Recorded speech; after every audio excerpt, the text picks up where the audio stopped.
Mantan Wamenkumham Denny Indrayana menyebutkan atau mengklaim telah mendapatkan bocoran bahwa pemilu 2024 ini akan diputuskan oleh MK menjadi sistem proporsional tertutup. Nah, pernyataan Denny Indrayana ini mendapatkan respon yang beragam dari Menko Polhukam, DPR, hingga pihak Mahkamah Konstitusi itu sendiri. Sebelumnya, pemirsa, Undang-Undang tentang Pemilu terkait sistem proporsional terbuka telah digugat oleh sejumlah orang ke Mahkamah Konstitusional. Apabila judicial review yang mereka ajukan diterima oleh MK, maka konsekuensinya pemilu berubah menjadi sistem proporsional tertutup. Akankah dalam pemilu mendatang kita tidak akan lagi mencoblos gambar ataupun wajah caleg, melainkan gambar politik? Untuk membahasnya saat ini telah bergabung bersama kami ada pakar hukum tata negara, yaitu ada Bang Refli Harun. Selamat sore, Bang Refli Harun. Selamat sore, Assalamualaikum warahmatullahi wabarakatuh. Waalaikumsalam warahmatullahi wabarakatuh. Nah, jika ini betul-betul ternyata hasilnya nanti MK menggunakan sistem proporsional tertutup, apa dampaknya bagi demokrasi Indonesia?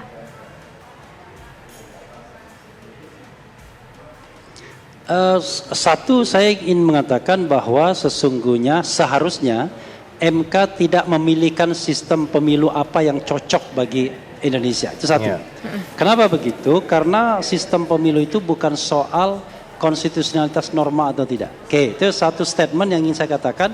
Harusnya itu diserahkan pada dinamika politik di DPR sebagai pembentuk undang-undang. Oke. Lalu yang kedua, ya, yang ditanyakan tadi, bagaimana dampaknya kalau seandainya sistem pemilu tertutup yang kemudian dinyatakan konstitusional. Begini. Tidak ada satu sistem pemilu pun yang bisa dikatakan semuanya sempurna atau sebaliknya semua buruk. Sistem pemilu itu bergantung kepada kebutuhan-kebutuhan yang akan kita dapatkan dengan menerapkan sistem tersebut.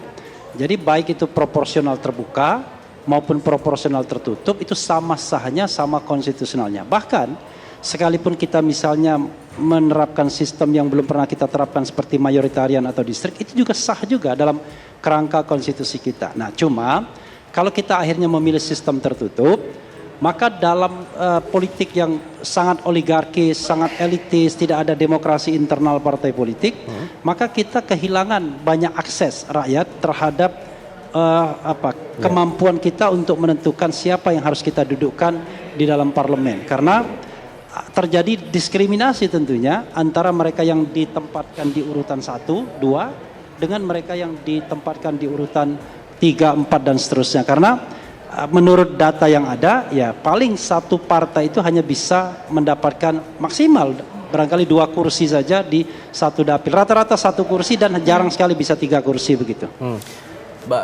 Bang Refli, saya ingin menggarisbawahi yang poin pertama tadi. Seharusnya MK tidak bisa untuk memilihkan sistem proporsional mana yang cocok untuk Indonesia begitu. Nah, tapi kan ini sudah ada gugatan yang masuk. Lalu kemudian apakah memang dimungkinkan secara konstitusi untuk kemudian memang artinya kan MK di sini akan nanti memutuskan apakah terbuka atau tertutup begitu? Ya, jadi setiap permohonan itu memang harus diproses. Tapi tidak setiap permohonan itu diproses lebih lanjut. MK bisa saja mengatakan bahwa 6 pemohon warga negara ini tidak memiliki legal standing. Kenapa begitu? Karena rasanya tidak bisa dibuktikan bahwa mereka dirugikan. Justru dalam sistem proporsional terbuka, masyarakat termasuk juga pemohon ini memiliki akses lebih dibandingkan proporsional tertutup. Proporsional tertutup sangat menguntungkan partai politik dan orang-orang yang dekat dengan pimpinan partai politik. Sementara 6 orang pemohon ini kan bukan orang-orang elit partai politik. Harusnya dia lebih membela sistem yang terbuka.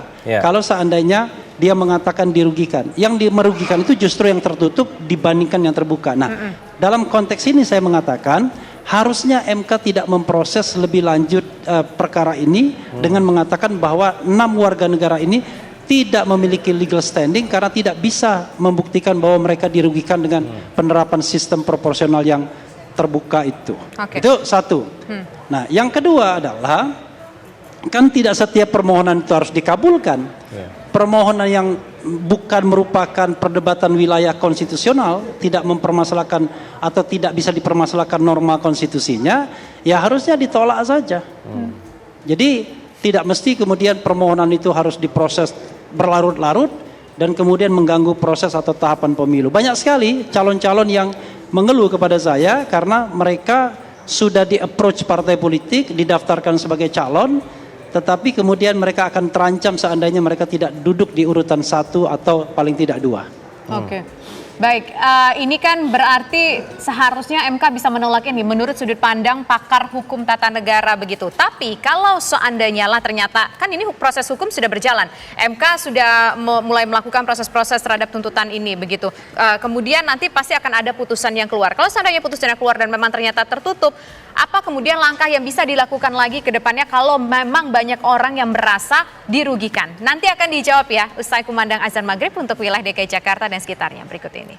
Selamat menunaikan ibadah sholat maghrib bagi Anda yang berada di wilayah DKI Jakarta dan sekitarnya. Kita kembali berbincang bersama Bang Refli Harun selaku pakar hukum tata negara. Bang Refli, jika memang kemudian nanti akan diputuskan oleh MK untuk sistem proporsionalnya untuk pemilu di tahun 2024 nanti, apakah kemudian sistem terbuka ini yang sekarang masih berlaku ini lebih menguntungkan atau bagi masyarakat ya, bagi rakyat karena bisa melihat pilihan-pilihannya dengan jelas, memilih sendiri, atau memang tertutup ini dipilihkan oleh partai ada keuntungan tersendiri?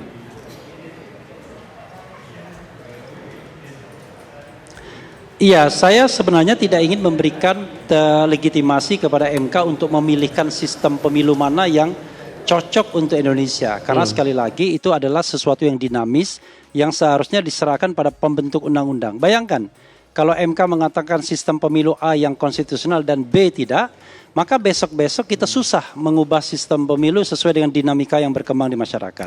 Tapi kalau saya dipaksa untuk menjawab, saya mengatakan bahwa kalau misalnya dikabulkan, maka berlakukanlah itu untuk next election, bukan pemilu 2024. Karena pemilu 2024 itu sudah dimulai tahapannya, jangan lupa. 14 Februari itu hanya pencoblosannya, tetapi proses tahapan itu sudah dimulai dari sekarang.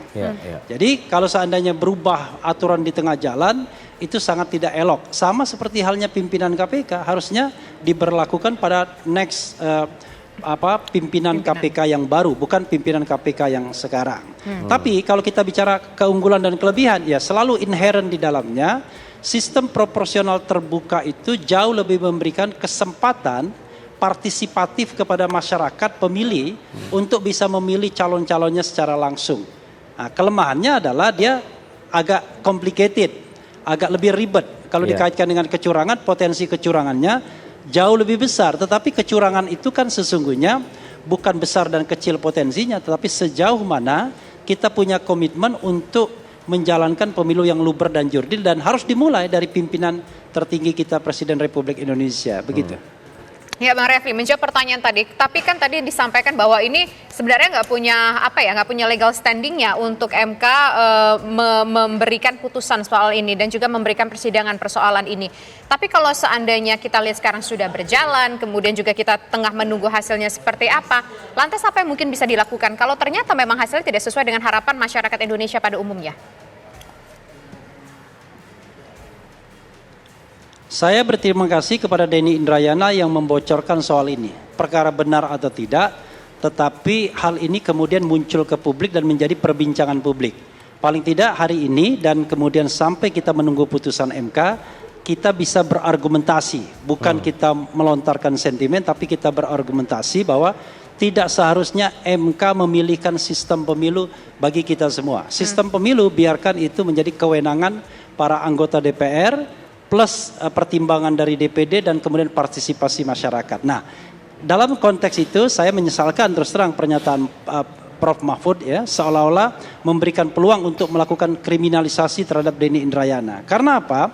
Karena kalau masalah ini tidak terbuka ke publik dan hanya berada di ruang gelap yang tidak punya akuntabilitasnya, maka saya kira ini presiden yang buruk bagi demokrasi kita, di mana hajat publik ini hanya diselesaikan oleh segelintir orang saja. Kalau konstelasinya 6-3, berarti demokrasi kita hanya diselesaikan oleh 6 orang, dan orang mengatakan ini bukan lagi demokrasi, karena ini yuristokrasi jadinya, yaitu pemerintahan para hakim. Hakim menentukan mana yang baik, mana yang tidak, perkara-perkara publik, perkara-perkara konstitusional begitu. Padahal sekali lagi ini bukan perdebatan di wilayah norma konstitusi, tapi ini adalah perdebatan di wilayah publik untuk mengetahui, untuk menilai, untuk memilih sistem pemilu apa yang paling cocok bagi kita semua. Baik, terima kasih Bang Refli Harun sudah memberikan analisanya kepada kami di Kabar Petang. Kita akan tunggu nanti seperti apa kemudian bergulirnya sistem pemilu untuk tahun 2024 mendatang.